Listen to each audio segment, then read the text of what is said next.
अस्सलाम वालेकुम। मैं हूँ दुआ और आज मैं आपके साथ शेयर करने वाली हूँ ज़र्दा बनाने की रेसिपी। आज मैं आपको ज़र्दा बनाने की कुछ टिप्स दूंगी, कुछ ट्रिक्स दूंगी, जिसको आप फॉलो करके ज़र्दा बनाएंगे तो आपका ज़र्दा बिल्कुल परफेक्ट बनेगा। अक्सर लोग कंप्लेन करते हैं कि ज़र्दे के चावल अकड़ गए हैं या रबड़ जैसे हो गए हैं, तो आपकी ये कंप्लेन भी आज दूर होने वाली है। तो चले ज़र्दा रेसिपी बनाना शुरू करते हैं।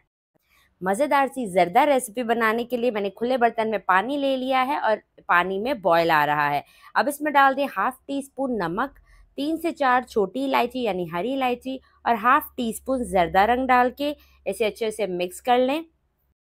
अगर आप चावल बॉयल करते हुए ज़र्दा रंग डालते हैं तो चावल अच्छे से रंग पकड़ते हैं, लेकिन कुछ लोग शीरे में भी ज़र्दा रंग डालते हैं। उससे क्या होता है कि चावलों पे अच्छे से रंग नहीं चढ़ता है। तो आप इसी पॉइंट पे ज़र्दा रंग डालें। अब इसमें डाल देते हैं आधा किलो बासमती चावल, जिसे मैंने 15 मिनट पहले भिगो के रखा था पानी में।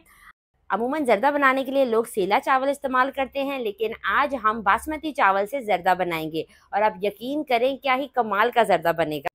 चावलों को मिक्स कर लें और उनको कितना बॉयल करना है वो आपको आगे जाके बताते हैं। इस पॉइंट पे अगर आपको रेसिपी ज़रा सी भी अच्छी लग रही है तो वीडियो को लाइक कर दें और मेरे चैनल को सब्सक्राइब कर दें। चावल जो है वो लंबे हो चुके हैं, आप देख सकते हैं। जैसे आप बिरयानी में 80% तक चावल को बॉयल करते हैं, यहाँ पर भी आपने 80% तक चावलों को बॉयल कर लेना है। तो अब इन चावलों को निकाल लेते हैं। ज़र्दा बनाने के लिए हमारे चावल जो है वो बॉयल हो चुके हैं। अब कढ़ाई में आधा कप घी डाल दें। घी मेल्ट हो जाए तो 3 से 4 हरी इलायची डाल दें इसमें खुशबू के लिए। अब इसे 15 से 20 सेकंड के लिए फ्राई कर लें ताकि घी में हरी इलायची की खुशबू आ जाए। जैसे ही इलायची की खुशबू आने लगे तो इसमें आधा किलो चीनी डाल दें। जितने चावल लिए हैं चीनी भी उतनी ही डलेगी। और इसमें डाल दें आधा कप दूध। अगर दूध नहीं है तो आधा कप पानी भी डाल सकते हैं और इस चीनी को अच्छे से दूध में घोल लें।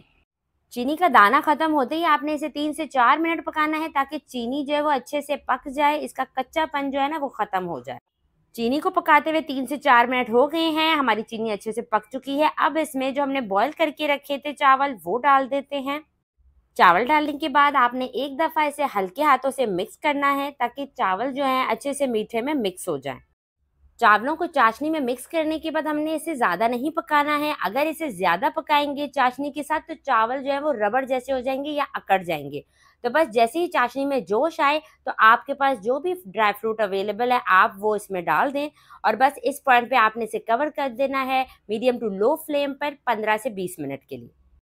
15 मिनट के बाद कवर हटाते हैं। यकीन करें इतनी प्यारी खुशबू आ रही है इस जर्दे से।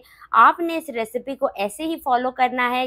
यकीन करें खाकर आपको मज़ा आ जाएगा। अब हल्के हाथ से जर्दे को मिक्स करें और इसे सर्व करें। आप इस पर मज़ीद लवाजमात भी डाल सकते हैं जैसे कि खोया या फिर टूटी फ्रूटी। मैंने इसमें ड्राई फ्रूट डाले हैं और मैं इसे सजाऊंगी छोटे छोटे रसगुल्लों से और गुलाब जामुन से।